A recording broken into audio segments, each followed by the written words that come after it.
a strong gusting to 30-mile-an-hour west wind. We got our ozonics set up in a corner. We're hunting over a wallow and a water, a natural vent spring. We already hear them bugling. We got in early today. So we're going to see if the audio can hit it 4 days in a row.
Ozonics and everything bottled up, and we'll be back tomorrow. Stay tuned.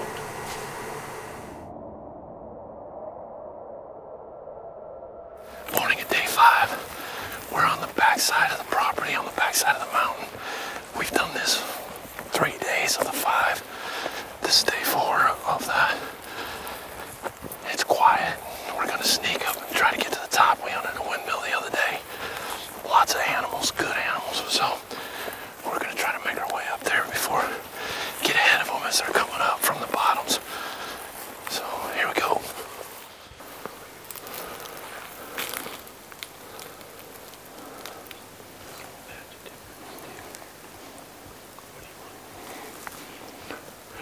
We want to try to get that knob we were on.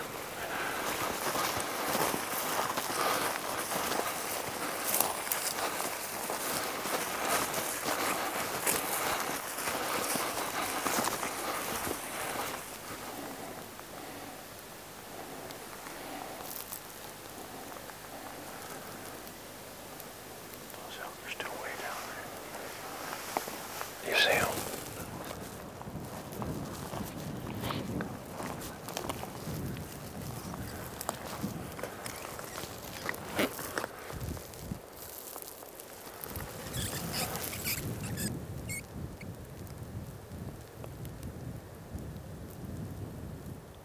So, we started out this morning and worked our way west, and the wind's just wrong. We've got a cold front coming in, so we've got this really strong northeast wind. So we decided to work our way back down the ridge line, all the way back, go the opposite direction into the wind and work our way down. Still swirling quite a bit, but we didn't run into anything, so it's been a quiet morning. We're gonna go back to camp, regroup, and get ready for this evening.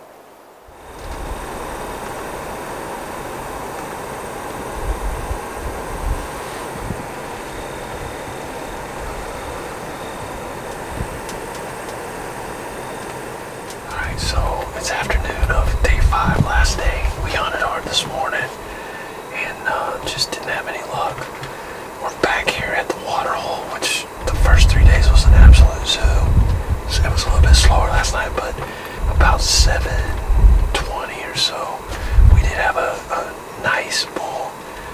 Not what we're looking for, but we did have him come in and had opportunity. So we got back in early today. We got a same straight west wind. It's a little more out of the west than yesterday. We've been in about an hour and a half, and it's been real quiet. Hoping the day goes good. And you can see yesterday we had our Ozonics on the far left-hand side of the blind because of the wind direction down here in this bowl.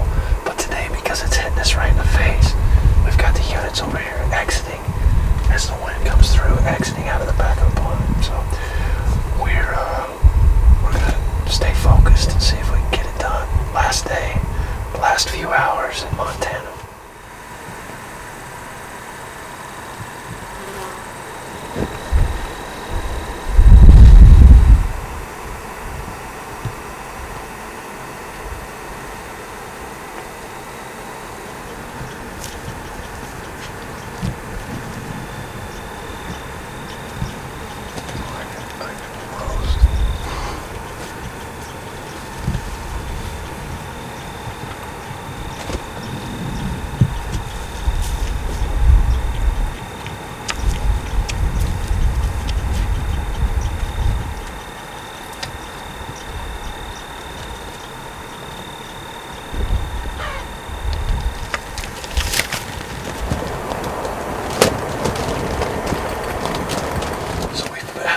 Units because the wind, when we got in here, was coming out of the west, prevailing and strong.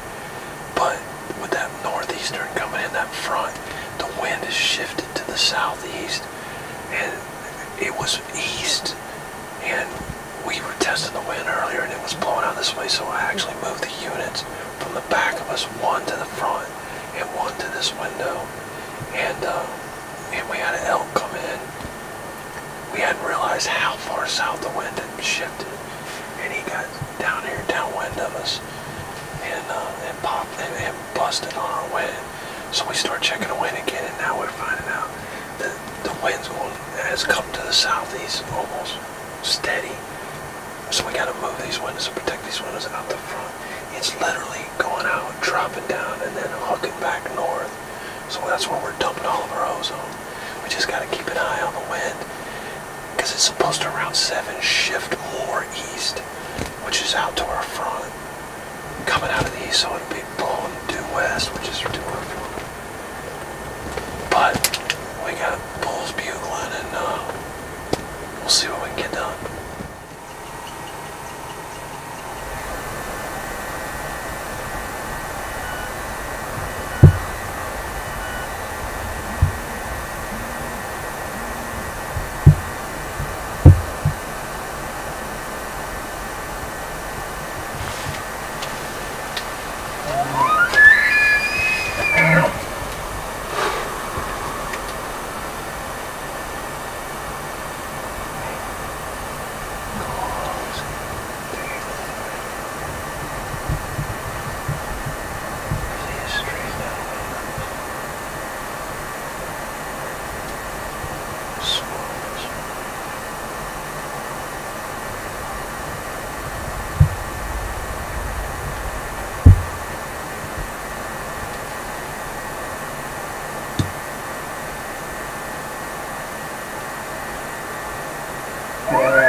See him right there.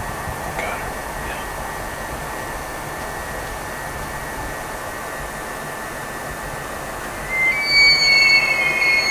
Yeah.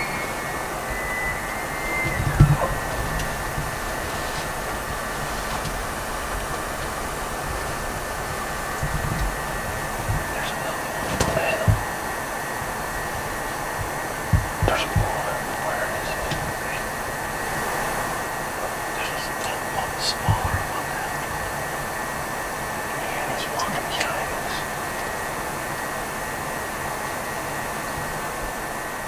That's pretty much the end of our Montana, and it ended in dramatic fashion. This is why you stay in the game all the way until the last minute. We have 15 minutes of shooting light left. We're filming it. We hear a bugle here to our north. Way out there. Hear it again, and it's getting closer, it's coming fast. Out steps a huge 6x6 shooter. He comes like on a string, straight downwind of us. This is why we had the units in the wind. The wind has died down, but he was straight downwind. He gets up here at 60 yards. Bugles. And right behind the blind is another bull that we can't see that bugles right back. That's literally 40 yards from us.